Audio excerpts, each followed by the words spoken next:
Good morning. देखिए, आज आप लोगों को पढ़ाएंगे अक्षरों के महत्व के विषय में। ये अक्षरों का क्या महत्व है। प्राचीन समय में जो हमारे पूर्वज हुआ करते थे, उन्होंने क्या किया कि पहले अपनी भावनाओं को अभिव्यक्त तो तमाम तरह से करते, अभिव्यक्ति क्या करते थे, हाव भाव से करते थे। लेकिन फिर उनकी बुद्धि का जब विकास ज्यों ज्यों होते गया, त्यों त्यों प्रतीकों के माध्यम से करने लगे। जैसे सूत्रों के माध्यम से, प्रतीकों के माध्यम से, चित्रों के माध्यम से। इसी प्रकार जो है लिपि का विकास हुआ। तो हमारी, जैसा कि आप जानते हैं, ब्राह्मी लिपि से हिंदी का विकास हुआ है। इस क्रम में लिपि में जो है, अब हिंदी भाषा की जहाँ तक बात आती है, तो हिंदी भाषा लिखी जाती है किसमें? देवनागरी लिपि में। और देवनागरी लिपि के अंतर्गत अगर आप देखेंगे कि भाषा अगर पूछा जाता है, अक्सर एग्जामों में, परीक्षाओं में पूछा जाता है कि भाषा की सबसे छोटी इकाई क्या है। भाषा की सबसे छोटी इकाई, मान लीजिए मैंने ऐसे कर दिया, तो ये जो ध्वनि होती है, मान लीजिए ध्वनि कोई निकल रही है, तो भाषा को जो ध्वनि है वो भाषा की सबसे छोटी इकाई है। अभिव्यक्ति का माध्यम कोई भी हो सकता है, संप्रेषण जो करते हैं उसका माध्यम कोई हो सकता है, लेकिन जब पूछा जाए कि भाषा की सबसे छोटी इकाई क्या है, तो वो है ध्वनि। अब देखिए अक्षरों का महत्व, आज हम लोग पढ़ेंगे अक्षरों के महत्व के विषय में। अक्षरों का महत्व जो है, इसके अंतर्गत जो अक्षरों का महत्व है, अक्षरों का महत्व के अंतर्गत उच्चारण स्थान पढ़ेंगे कि आखिर क्या कौन से वर्ण का उच्चारण कहाँ से होता है। तो इसके अंतर्गत जो है उच्चारण स्थान के विषय में पढ़ेंगे। किसके विषय में पढ़ेंगे? उच्चारण स्थान।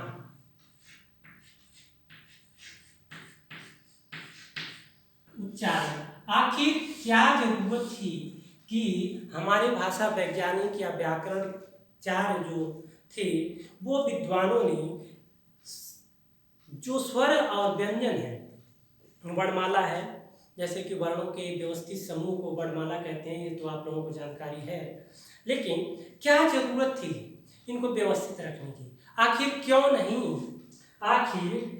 नहीं इन्होंने क की बाद, क जो आता है, क के बाद च, क के बाद च और च के बाद प, ट, स, ऐसे क्यों नहीं रख दिया?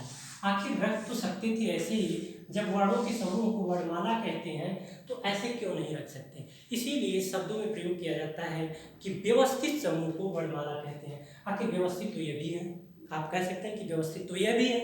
तो भाई आगे क्या समस्या रही होगी कि इतना व्यवस्थित क्रम होने के बावजूद जो है इसको जो है ऐसे न लिख के दूसरे क्रम में लिखा जाता है। क्यों? आखिर क्यों जो है क के बाद जो क है, क के बाद जो है ख आता है, जो क है इसके बाद क्यों ख आता है, ख के बाद ग आता है, और च के बाद छ आता है, और इसी क्रम में आगे बढ़ता जाता है। फिर ट के बाद, तो जो क्रम है वो इस तरह से निर्धारित क्यों किया गया? ये सवाल हमारे मन में अनायास उठ जाता है। इसके पीछे जो तर्क दिया जाता है, जो भाषा वैज्ञानिकों का तर्क है, उन्होंने अपने वागेंद्रियों, हमारी जो वागेंद्रियां हैं, उनके आधार पर वर्णों का विभाजन किया है। जैसा कि अब स्वर आप जानते ही होंगे, स्वर जो है हमारे 11 है, तो 11 स्वर और व्यंजन मिलकर सब 52 है, 52। तो 11 स्वरों को क्यों रखा गया है? अ के बाद उ क्यों नहीं आता है? अ के बाद ई, आ के बाद ई क्यों आता है? तो ये सवाल, इन सवालों का जवाब आपको इस जो है वीडियो में मिलेगा, आप देखिएगा। देखिए, मूल रूप से अगर देखेंगे तो एक चित्र बना लेते हैं, इसके माध्यम से आपको समझाने की कोशिश करते हैं कि ये मेरा, जब ये चित्र मैंने बनाया है, ये चित्र जैसे कि अगर मुझे यहाँ पे खड़ा कर दिया जाए, अगर आधा अगर 20 से कर दिया जाए तो कुछ ऐसा ही दिखेगा। आधा अगर 20 से कर दिया जाएगा तो ये वाला पोर्शन जो है ये सीधे सीधे दिखाई देगा। ये हमारा तालु है, ये हमारा कंठ है, ये हमारा जो है क्या है, कंठ है। ये मेरा जैसे ये कंठ हो गया, ये तालु हो गया, ये तालु हो गया। और इसी प्रकार मान लीजिए ये हमारा दांत है और ये बोट है, और दांत के पीछे वाला एक उठा हुआ भाग है। ये दांत के जो पीछे वाला उठा हुआ भाग है इसे जो है मूर्धा कहते हैं। दांत के पीछे वाला कौन सा उठा हुआ भाग? ये कड़ा वाला जो भाग होता है दांत के, उसको क्या कहते हैं? मूर्धा कहते हैं। इसी प्रकार आपको जैसा कि मैंने बताया कि क्यों उस एक क्रम में रखा गया है, जैसे अ, आ, ई,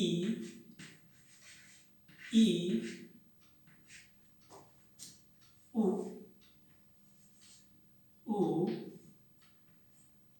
री, ए, ऐ, ओ, औ।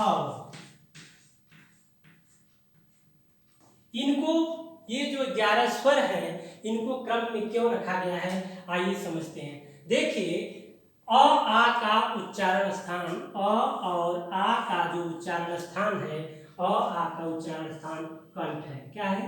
अ और आ का उच्चारण स्थान कंठ है। देखिए उच्चारण के लिए अ आ, तो हवा का प्रेशर कहाँ पड़ रहा है? यहाँ कंठ पर, तो अ आ का उच्चारण स्थान कंठ है। इसी प्रकार ई ई, तो ई तो तालु पे पड़ रहा है ना दबाव आगेंद्रियों के माध्यम से, तो ई और ई का उच्चारण स्थान कहाँ है? तालु। ये हमारा तालु है। इसी प्रकार अगर आगे देखिए, अब आया उ उ का देखिए उ की उच्चारण करेंगे तो ऐसे करेंगे उ उ, तो आपकी हवा कहाँ स्पर्श कर रही है? स्पर्श कहाँ कर रही है? होठों पे, तो इसलिए इसका उच्चारण स्थान क्या है? अपना ओठ पे। तो उ और उ जो है इसका उच्चारण स्थान ओठ पे है। री का जो उच्चारण है वो होता है आपके मूर्धा से। मूर्धा ये जो कड़ा वाला भाग में जैसा कि मैंने बताया था। अब देखिए सारा खेल यहीं तक का है, सारा खेल यहाँ तक का है। अगर आपको इतना समझ में आ जा रहा है तो बाकी सबके उच्चारण स्थान का को याद करने में आपको आसानी होगी। मान लीजिए आपने रटना शुरू कर दिया तो आप सीधे सीधे भूल जाएंगे। देखिए यहाँ से शुरू कीजिए, क जैसे कि अ आ ई उ री, इसका उच्चारण स्थान यहाँ से क्या कीजिए, यहाँ से शुरू कीजिए और ऐसे जाके उल्टी कर दीजिए। हो गया? ऐसे शुरू कर दीजिए और उल्टी कर दीजिए। अब हमारे सामने समस्या क्या आती है? हम जब पढ़ना शुरू करते हैं हम लोग, तो हमारे सामने जो समस्या जो उत्पन्न होती है ए ऐ ओ औ की, ये आखिर इनका उच्चारण स्थान कहाँ है? तो हम लोग ऐसा एक कंठ तालव्य, कंठोष्ठ, मतलब कि याद करते करते आज याद किए कल भूल जाते हैं। तो भूल जाते हैं तो क्यों भूलते हैं? क्योंकि हमने इस क्रम को नहीं समझा है। इस क्रम को समझने के लिए सबसे पहले पता लगाना पड़ेगा कि ये जो संयुक्त स्वर हैं, संयुक्त स्वरों का निर्माण जो है, इनका संयुक्त स्वर जो है इनका निर्माण किससे हुआ है? किन स्वरों के योग, किन भिन्न भिन्न स्वरों के योग से हुआ, यानी दो भिन्न भिन्न स्वरों के योग से इनका निर्माण हुआ होगा। तो अ प्लस ई के मिलने से प्लस ई तो क्या हो जाएगा? ए हो जाएगा। इसी प्रकार अ प्लस ए के योग से क्या होगा? ऐ हो जाएगा। अब हमें क्या हुआ? अब देखिए इस तरह से अगर आप समझ रहे हैं, हमने यहाँ देखिए मैंने बता दिया कि अ आ का उच्चारण स्थान कंठ है और ई का उच्चारण स्थान तालु है। जब कंठ और तालु पता चल गया कि अ का उच्चारण स्थान कहाँ है? अ का कंठ है। जब अ का उच्चारण स्थान कंठ है और हमारे ई का उच्चारण स्थान क्या है? मान लीजिए ई का उच्चारण स्थान तालु। तो अब इसको क्या कहेंगे, ये हो जाएगा कंठ तालव्य।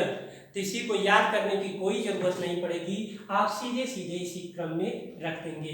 तो ये हो जाएगा कंठ तालव्य। ठीक है, ये इनका उच्चारण कहां से होगा, कंठ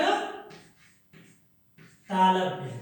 ठीक है, अब इसी प्रकार आप ओ और औ का उच्चारण स्थान, जैसे यहाँ पे इसके उच्चारण से ही पता चलता है आई, और उसी प्रकार इसका भी निकालेंगे ओ और औ का उच्चारण स्थान, ओ और औ का।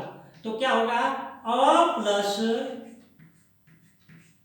उ के योग से क्या बनेगा, ओ बनेगा। ठीक है, आप लोग संधि पढ़ेंगे तब भी काम देगा। तो अ प्लस ओ के योग से किसका निर्माण होगा, औ। साधारण सी बात है, अगर भूल जाए तो आई इसका औ, अ और उ हो जाएगा। तो अ का उच्चारण स्थान जैसा कि आपको पता है कि कंठ है, ठीक, अ का उच्चारण स्थान कंठ है, और किसका, उ का उच्चारण स्थान क्या है, ओठ है। तो क्या हो जाएगा, ये हो जाएगा कंठोष्ठ। क्या होगा, ये हो जाएगा कंठोष्ठ। इसका उच्चारण कहां से होगा, कंठ और ओठ से, इसीलिए इसको जो है कंठोष्ठ भी कंठोष्ठ कहते हैं। ठीक है, आप संधि विच्छेद में भी इसका काम पड़ेगा, जब संधि आप कर रहे होंगे तो उस समय भी इसका काम पड़ेगा। तो ऐसे आसानी से आप स्वरों के क्रम को याद कर सकते हैं या क्रम को समझ सकते हैं, और किस तरह से उच्चारण किया जाता है इस तरीके से भी समझ सकते हैं आसानी से। आपको रटने की कोई जरूरत नहीं। व्याकरण में